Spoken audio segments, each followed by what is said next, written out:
WhatsApp guys, welcome back in another video. आप सभी का स्वागत है आज की इस नई वीडियो के अंदर। इस वीडियो के अंदर अपन डिस्कस करने वाले हैं, आप लोगों को बताने वाला हूं जो न्यूजीलैंड का मेन वर्क वीजा है, एक्रीडेटेशन एम्प्लॉयर वर्क वीजा, उसके अंदर अभी जो रिसेंटली है वो क्या मेजर चेंजेस किए गए वो आप लोगों को इस वीडियो के अंदर मैं बताऊंगा। तीन मेजर चेंजेस है, एक तो आपका एक्सपीरियंस या क्वालिफिकेशन को लेके, और एक आईएलटीएस पीटी की रिक्वायरमेंट भी उसमें कर दी है, इंग्लिश टेस्ट की, और तीसरा जो है उसकी टाइमिंग या फिर उसके जो ड्यूरेशन है उसको लेके। ये तीन बड़े चेंजेस इस वीजा के अंदर किए हैं।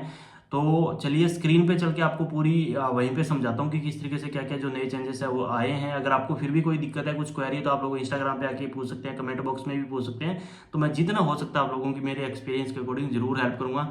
तो गाइस चलिए सीधा चलते हैं स्क्रीन पे और वहीं बताता हूँ आपको कि क्या जो चेंजेस है वो आए हैं और आपको किन चीज़ों का ध्यान रखना है अगर आप वीज़ा अप्लाई कर रहे हो तो। दोस्तों अभी मैं हूँ न्यूजीलैंड इमिग्रेशन के ऑफिशियल साइट पे, और यहाँ पे अगर आप हेडिंग देखोगे changes to the accredited employer work visa, जिसको शॉर्ट में AEW बोलते हैं, 7 अप्रैल की ये न्यूज़ रहने वाली है। और यहाँ पे जो चेंजेस है वो आपको बताता हूँ।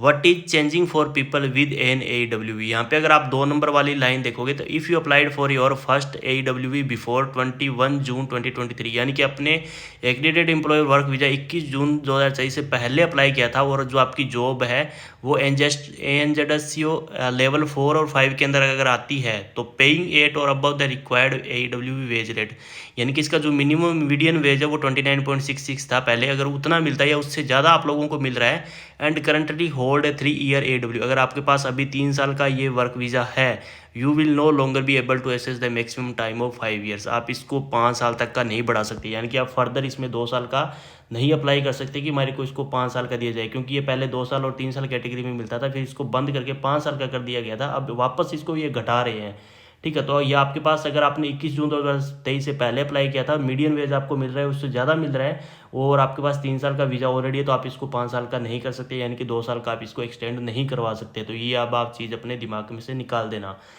फिर तीसरी लाइन यहाँ पे देखो, इफ़ यू आर एन एंजस्ट को लेवल 4 और 5, यानी कि आप इसके लेवल 4 5 जॉब कर रहे हैं on a pathway to residence, और आप पाथवे टू रेजिडेंस है, यानी कि आपके पास मैनेजर वगैरह की कोई हाई लेवल की पोस्ट है, और आपका मतलब कि पाथवे आप रेजिडेंस के लिए फाइल डालने वाले हो, और आपको अच्छा खासा पे वगैरह सारा कुछ मिलता है, या फिर आपको थोड़ा कम पे मिल रहा था, फ्यूचर में आपको अच्छा मिलेगा, तो उसके according you will not be affected by the changes. आपके ऊपर ये चेंजेस मैटर नहीं करेंगे, आप इसको बढ़ा सकते हो, कोई दिक्कत नहीं, आप PR की फाइल डाल सकते हो, ठीक है। इसके बाद अपना आता है लास्ट वाला, if you are apply for a further, अगर आपको दूसरा accredited employer work visa apply करना है, या तो आपको 7 अप्रैल या फिर उसके बाद में, you will have to meet the updated criteria, जो कि नया क्राइटेरिया है जिसमें इंग्लिश भी मांगी जाएगी, एक्सपीरियंस सर्टिफिकेट वो मांगे जाएंगे, वो आपको चाहिए होगा। इफ़ यू आर एन एनजेस्ट को लेवल 4 और 5 में आपकी जॉब आती है, you may not be able to stay and work in New Zealand for the maximum time of 5 years. आप 5 साल से ज़्यादा यहाँ पे काम नहीं कर सकते या नहीं रह सकते यहाँ पे, ये मैक्सिमम टाइम होगा 5 ईयर्स का, ठीक है। इसके बाद अगर आते हैं what is changes for new AEW application, अब जो नई चेंजेस एप्लीकेशन जो डलेगी उनके लिए क्या चेंजेस है। पहला तो देखो यहाँ पे कि there are now higher work experience qualification requirement, या तो आपके पास एक्सपीरियंस होना चाहिए कम से कम 3 साल का या उससे ज़्यादा को तो बेटर है, या फिर आपके पास क्वालिफिकेशन होनी चाहिए रिलेवेंट, जैसे कि आपने ITI इलेक्ट्रीशियन में किया है, प्लम्बर में किया है, जिसमें भी किया है उसके अकॉर्डिंग आपके पास यहाँ पे डिग्री डिप्लोमा होना चाहिए। A standard of English for people applying to work in role assist ANZSCO level 4 and 5। तो इसमें पहले क्या होता था कि अनपढ़ लोग भी वहाँ पे चले जाते थे, 5वीं क्लास ये 8वीं क्लास पास ऐसे जो चले जाते थे, उसको बाद में जाके फ्यूचर में जब कोई दिक्कत आती थी, कम्युनिकेट करने में बड़ी प्रॉब्लम होती थी लोगों को। इसके चलते ये वाली जो चीज़ है वो नई लाई गई है कि आपको कम से कम मिनिमम इंग्लिश आपको जरूर आनी चाहिए। कितनी आनी चाहिए वो भी आके बताऊँगा कि रिक्वायरमेंट क्या है, वो आपको आगे चल के मैं बताऊँगा। जैसे यहाँ पे न्यू मिनिमम स्किल रिक्वायरमेंट क्या है, देखो एटलीस्ट 3 ईयर का आपके पास वर्क एक्सपीरियंस होना चाहिए, ठीक है। और इसमें फिर क्या है, रेलिवेंट क्वालिफिकेशन 8 लेवल और 5, या फिर आपके पास क्वालिफिकेशन होनी चाहिए जो कि क्रेडेंशियल फ्रेमवर्क इसके अकॉर्डिंग आती है, वो आप जाके देख लेना, इतनी चीज़ आपके पास होनी चाहिए। तो फिर नीचे चलेंगे तो देखो मिनिमम स्टैंडर्ड ऑफ इंग्लिश आपके पास यहाँ पे बताया गया कि मिनिमम इतना स्टैंडर्ड आपके पास इंग्लिश का होना चाहिए। इसके ऊपर बाद में आते हैं, एक चीज 2 चीज़ें नीचे और है वो आपको बताता हूँ। तो नीचे आएंगे तो एक यहाँ पे ये भी है, employ migrants for at least 30 hour. अब यहाँ पे क्या है कि from 7 April 2024 new AEW will be issued with a condition requiring you to employ migrants for at least 30 hour per week. यानी कि अब जो एक नई कंडीशन ये लगा देंगे, जो भी एम्प्लॉयर आपको बुलाता है उसको आपको कम से कम 30 घंटे काम देना ही पड़ेगा पर वीक के हिसाब से।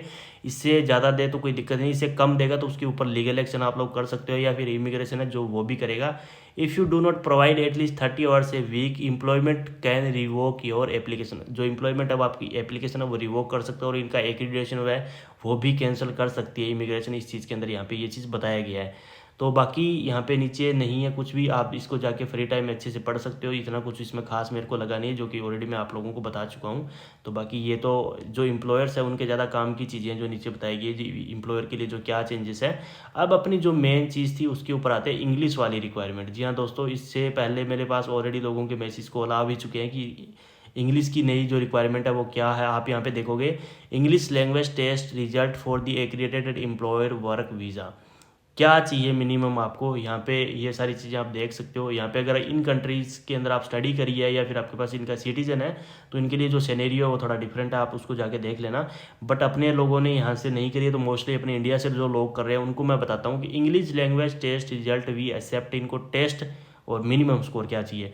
टेस्ट देखो IELTS है, उसके अंदर जनरल या फिर एकेडमिक को मॉड्यूल उसमें सारे ही चाहिए। आपको कम से कम 4 ओवरऑल चाहिए, 4 ओवरऑल चाहिए, ना कि आपको ईच 4 चाहिए। ठीक है, तो 4 ओवरऑल बैंड कोई दिक्कत नहीं है, इजीली आप बना सकते हो 1 महीने 1.5 महीने की क्लास करके, तो कोई इशू वाली बात नहीं है। आइलेट्स 1 स्किल रीटेक आप ये भी देख सकते हो। अगर आप लोग टोफल करना चाहते हो तो टोफल के अंदर 31 ओवरऑल आपको नंबर चाहिए।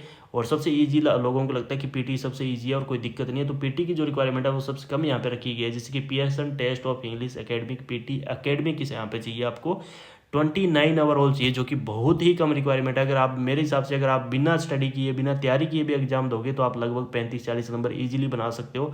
तो 29 तो बहुत कम है। तो आप जब भी आपको मन जैसे अप्लाई करना है वीज़ा, तो आप क्या करो कि एक साथ में पीटी की जो एग्ज़ाम डेट होती है उसको बुक करके रख लो, क्योंकि उसमें भी थोड़ा सा टाइम लग जाता है। तो तब तक आप क्लास लगा लो 15-20 दिन 1 महीना, तो आपको थोड़ा ईजी हो जाता है, समझ आ जाता है कि किस तरीके से क्या चीज़ करनी होती है। तो ये थे 3-4 जो मेजर बड़े चेंजेस है। पहला अपना वर्क एक्सपीरियंस को लेकर, दूसरा इंग्लिश की रिक्वायरमेंट आ गई, और तीसरा वीज़ा की जो ड्यूरेशन है वो किस हिसाब से चेंज करी गई है। होप करता हूँ कि ये तीनों चीज़ें आपको अच्छे से क्लियर हो गई, समझ आई होगी। अगर समझ आ गई, क्लियर हो गई, तो वीडियो को लाइक शेयर, चैनल को सब्सक्राइब करके रख लें। और फिर भी कोई दिक्कत है, क्वेरी आपको किसी भी वीज़ा के रिलेटेड, कंट्री के रिलेटेड आपको वीज़ा अप्लाई करवाना है, तो उसके लिए भी आप लोग मेरे को DM कर सकते हैं इंस्टाग्राम पे आके, या आप कमेंट बॉक्स में भी पूछ सकते हैं। सो गाइज, मिलते हैं नेक्स्ट वीडियो में। Till then take care, good bye, जय हिंद।